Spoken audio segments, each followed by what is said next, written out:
আসসালামু আলাইকুম আমার প্রিয় ভাইয়া আপুরা সবাই কেমন আছেন? নেট সারা দুনিয়া সবার কেমন কাটলো? আমার তো খুবই খারাপ কাটছে, অস্বস্তিকর সময় পার করছি। মনে হয় যে সবাইকে হারিয়ে ফেলছি, আর কাউকে পাবো না।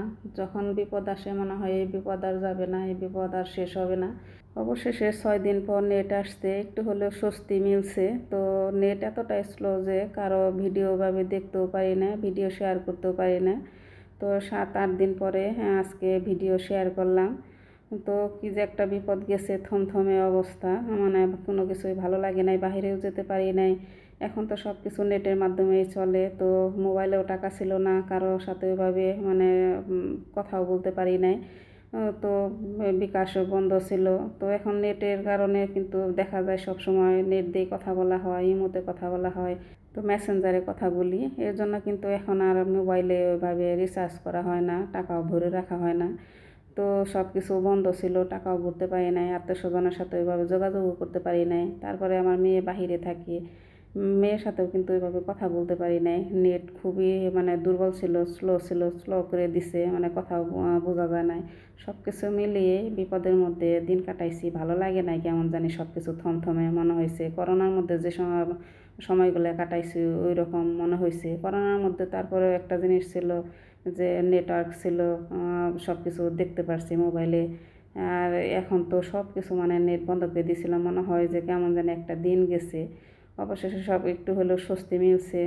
তো দোয়া করি যে বাংলাদেশের অবস্থা যেন আগের মতো মানে সব কিছু পরিস্থিতি স্বাভাবিক হয়ে যায়। যারা দুনিয়া ছেড়ে চলে গেছে ছাত্ররা, ওদের জন্য খুবই খারাপ লাগছে। আল্লাহ তাদেরকে জান্নাতবাসী করুন। তো আমার আজকের ভিডিওটি কিন্তু কয়েকদিন আগেরই করা, যখন একটু বেশি মানে সমস্যা ছিল, অবস্থা খারাপ ছিল, তখন করে রাখছিলাম। যে সময় কাটে না, মোবাইলও দেখতে পারি না, কারো ভিডিও ভাবে দেখতে পারি না। ভাবলাম যে একটু টুকটাক কাজ ভিডিও করে রাখি, পরে শেয়ার করতে পারবো। তো এখানে হচ্ছে নুডলস রান্না করতেছি, একটু সিম্পলভাবে নুডলস রান্না করতেছি একটা ডিম দিয়ে, সৈকতের জন্য আর সৈকতের বাবার জন্য। তো সকালবেলায় সব কাজকর্ম শেষ দিয়ে তারপরে যে নাস্তা রেডি করতেছি ওদের জন্য।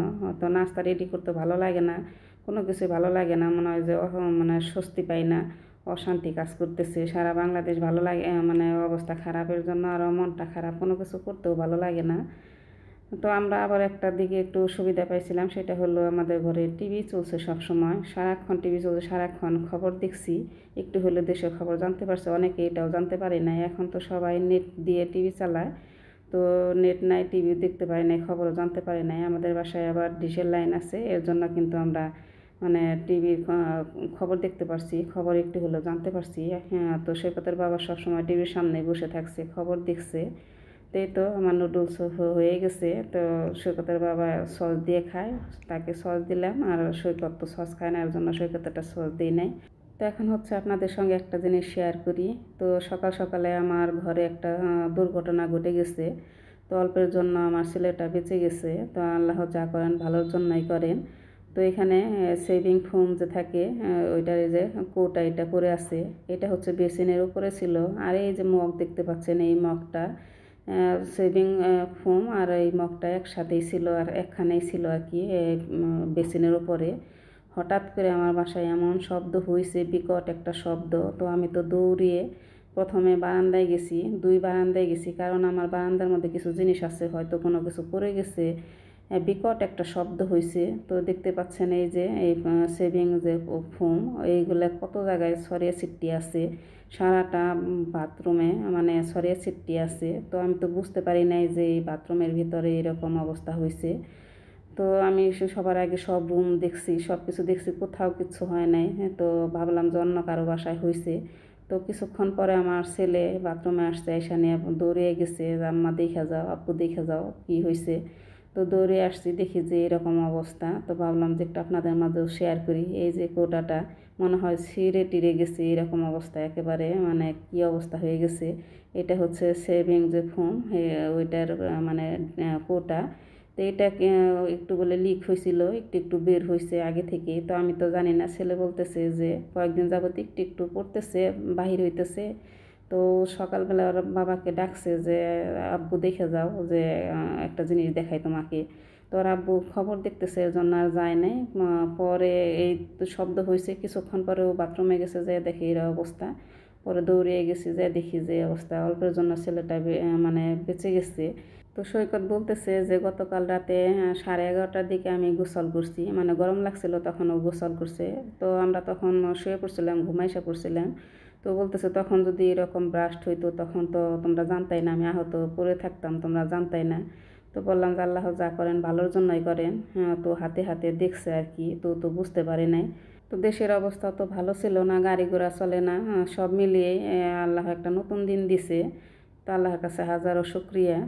তো কথা বলতে বলতে তো কী কাজ করতেছি সেটা বলতেছি না। এখানে চিরুনি পরিষ্কার করলাম, আমি মাঝে মধ্যে যেভাবে চিরুনি পরিষ্কার করি সেটা আর কি আপনাদের মাঝে শেয়ার করলাম। তো প্রথমে গরম পানি দিয়ে তারপরে গুঁড়া সাবান, ডিটারজেন্ট পাউডার দিয়ে 1 মিনিটের মতো ভিজিয়ে রেখে আমি পরিষ্কার করলাম।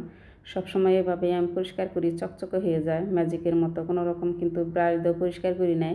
তো ব্রাশ খুঁজলাম, একটা চিরুনি একটু বেশি ময়লা হয়েছিল, তো ব্রাশ পেলাম না, এমনিতেই হাত দিয়ে পরিষ্কার করছি। তো দেখতেই পেলেন চকচকা হয়ে গেছে। তো কয়েকদিন পর পরে আমি এভাবে পরিষ্কার করি। তো আশা করছি আপনাদের কাছে ভালো লাগবে, অনেকেরই একটু হলেও উপকারে আসবে। আর এই যে সব কাজকর্ম শেষ দিয়ে তারপরে এই যে রান্নাঘরে চলে আসছি দুপুরে রান্নার আয়োজন করতে, তো প্রস্তুতি নিতেছি। তো আজকে কিন্তু আমি দাঁড়িয়ে দাঁড়িয়ে কাটাকাটি করতেছি। তো আমি কিন্তু সবসময় বসে বসে বটি দিয়ে কাটাকাটি করতেই পছন্দ করি। আমি দাঁড়িয়ে দাঁড়িয়ে কাটতে পছন্দ করি না, পারি না ওই রকম। তো আমি খুবই আনাড়ি। তো আজকে চেষ্টা করতেছি, আমার কোমরের সমস্যা খুবই বেড়ে গেছে। তো আমার তো ইউরিক অ্যাসিডের সমস্যা আছে, এর জন্য দাঁড়িয়ে দাঁড়িয়ে কাটাকাটি করতেছি।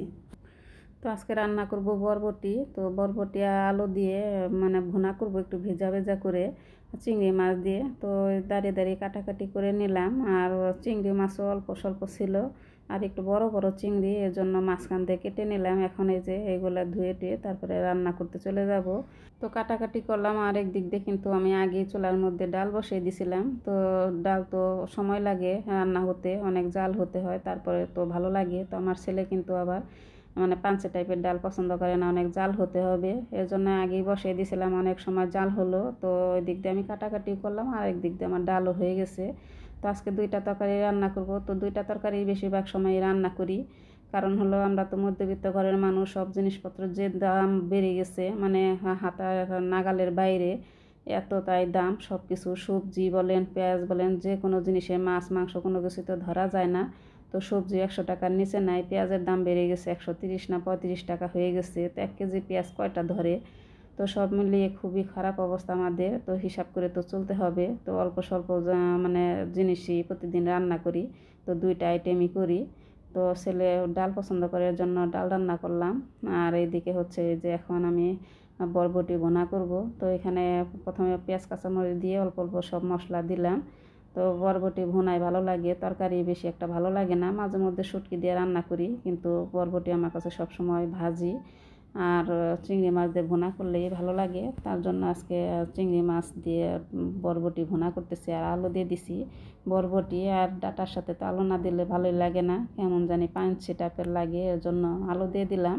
আর বরবটি আমাদের ঘরে তেমন একটা আনা হয় না, সৈকত তেমন একটা পছন্দ করে না। ও কী পছন্দ করে, কোনো সবজি বেশি একটা পছন্দ করে না, বলে যে মাছ আনবা না, শুধু মাংস আনবা, মাছ আনলে ইলিশ মাছ আনবা আর চিংড়ি মাছ। তো এর জন্য বেশিরভাগ সময় আমাদের বাসায় চিংড়ি মাছ রান্না করা হয়, আর ইলিশ মাছ তো ধরাই যায় না।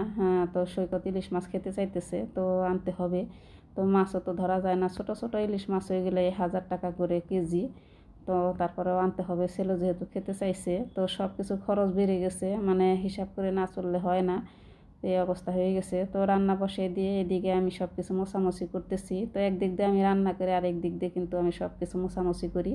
এতে করে খুব সহজে কাজ শেষ হয়ে যায়, মানে কাজ জমিয়ে রাখলে পরে কিন্তু মানে সময় লেগে যায়, এর জন্য কিন্তু আমি রান্না করি, আর একদিক দিয়ে কিন্তু আমি সব কিছু মোছামুছি করি। এই তো এই যে মোছামুছি করে নিতেছি, আর এই যে চুলার আশপাশে মোছামুছি করলাম, যেটুকুর মধ্যে গরম ওইটুকু ঠান্ডা হলে পরে আর কি আমি মোছামুছি করবো।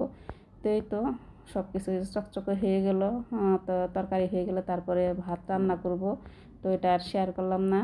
তো আজকের ভিডিওটি আপনাদের কাছে কেমন লাগলো কমেন্টস করে জানাতে কিন্তু ভুলবেন না। এতক্ষণ যারা কষ্ট করে ভিডিওটি দেখলেন সবাইকে জানাই অসংখ্য অসংখ্য ধন্যবাদ। তো আজকের মতো ভিডিওটি এ পর্যন্ত। আল্লাহ হাফেজ, আসসালামু আলাইকুম।